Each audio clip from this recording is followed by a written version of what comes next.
ನಾನು ಅನೇಕ ಅಪಘಾತಗಳು ನೋಡಿದ್ದೀನಿ. ಆದರೆ ಒಂದೇ ಗ್ರಾಮದಲ್ಲಿ ಒಂದೇ ಸಮುದಾಯದ 4 ತರುಣರು, ಯುವಕರು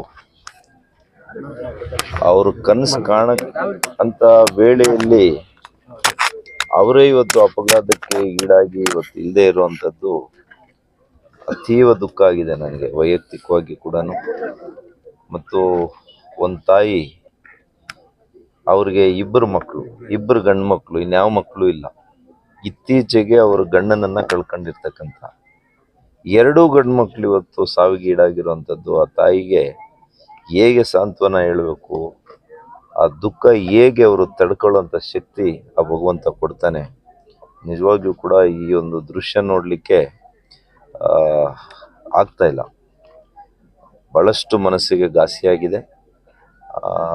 ಮಾತಿನಿಂದ ಹೇಳಲಿಕ್ಕೆ ಸಾಧ್ಯ ಇಲ್ಲ. ಇದು ಅಷ್ಟು ನೋವು. ಇವತ್ತು ಅಜ್ವಾರ ಗ್ರಾಮದಲ್ಲಿ ಶೋಕದ ವಾತಾವರಣ ಇವತ್ತು ನಾವು ನೋಡ್ತಾ ಇದ್ದೀವಿ.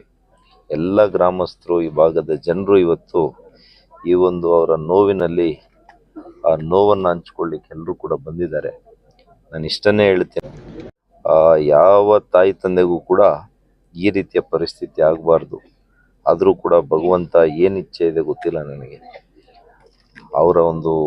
ಅವರಿಗೆ ಸಾಂತ್ವನವನ್ನು ಹೇಳೋದ್ರ ಜೊತೆಗೆ ಭಗವಂತ ಅವರಿಗೆ ಎಲ್ಲ ರೀತಿಯಲ್ಲಿ ಔದಾರ್ಯವನ್ನು, ಶಕ್ತಿಯನ್ನು, ನೈತಿಕ ಶಕ್ತಿಯನ್ನು, ಆಶೀರ್ವಾದವನ್ನು ಅವ್ರ ಮೇಲೆ ಭಗವಂತ ಇಟ್ಟಿರಬೇಕು.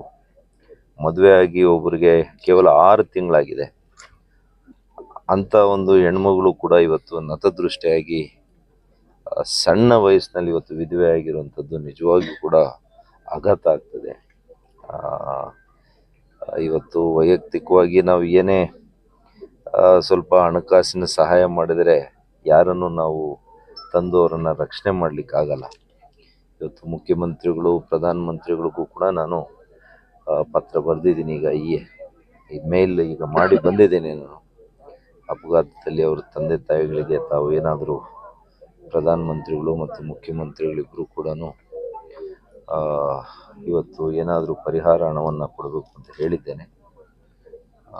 ನೋಡೋಣ. ನಾನು ಕೂಡ ವೈಯಕ್ತಿಕವಾಗಿ ಒಬ್ಬೊಬ್ಬರಿಗೆ ಒಂದು 50,000 ರೂಪಾಯಿ ಕೊಟ್ಟಿದ್ದೀನಿ. ಮತ್ತು ಇನ್ನು ಮುಂದೆ ಅವ್ರಿಗೇನೇ ಮುಂದಿನ ದಿನಗಳಲ್ಲಿ ಏನೇ ಕಷ್ಟ ಕಾರ್ಯಗಳಿದ್ರೂ ಕೂಡ ನಾನು ಅವರಲ್ಲಿ ಆಗಿ ನನ್ನ ಕೈಲಾದಷ್ಟು ನಾನು ಅವರಿಗೆ ಸಹಾಯ ಮಾಡ್ತೇನೆ ಅಂತ ಈ ಸಂದರ್ಭದಲ್ಲಿ ಹೇಳಲಿಕ್ಕೆ ಬಯಸ್ತೀನಿ. ಸಿಎಂ ಅವರು ಈಗಾಗಲೇ ತಲಾ 55 ಲಕ್ಷ ಮುಖ್ಯಮಂತ್ರಿಗಳ ಔದಾರ್ಯಕ್ಕೆ, ಅವರ ಕಾರ್ಯಕ್ಕೆ ನಾನು ಅವರಿಗೆ ಸ್ವಾಗತ ಮಾಡಿ ಅವರಿಗೆ ಕೃತಜ್ಞತೆಯನ್ನು ಅರ್ಪಿಸ್ತೇನೆ. ಸರ್, ಮತ್ತೆ ಇಲ್ಲೊಂದು ನಮ್ಮ ಸಮಸ್ಯೆ ಅಂದರೆ ಈ ರಸ್ತೆ ರಾಷ್ಟ್ರೀಯ ಹೆದ್ದಾರಿ ಅವರು ಈ ರಸ್ತೆ ಅಗಲೀಕರಣ ಸಂದರ್ಭದಲ್ಲಿ ಟ್ರಾನ್ಸ್ಫಾರ್ಮರ್ಗಳು ಸರಿಯಾಗಿ ಗೊತ್ತಾಗದೆ ಗೋಚರಾಗದೆ ಕೆಲವೊಂದು ನಾನು ನೋಡ್ತೀನಿ. 2-3 ವಿಷಯಗಳು ಇದರಲ್ಲಿ ನನಗೆ ಪ್ರಾರಂಭದಲ್ಲಿ ಬಂದಿದೆ. ಒಂದು, ಏನು ಟ್ರಕ್ಕು, ಅದೇನು ಟಿಪ್ಪರ್ ಲಾರಿ ಬೇಜವಾಬ್ದಾರಿಯಿಂದ ನಡೆಸಿದ್ದಾನೆ ಅನ್ನೋದು ಒಂದು ಮಾಹಿತಿ.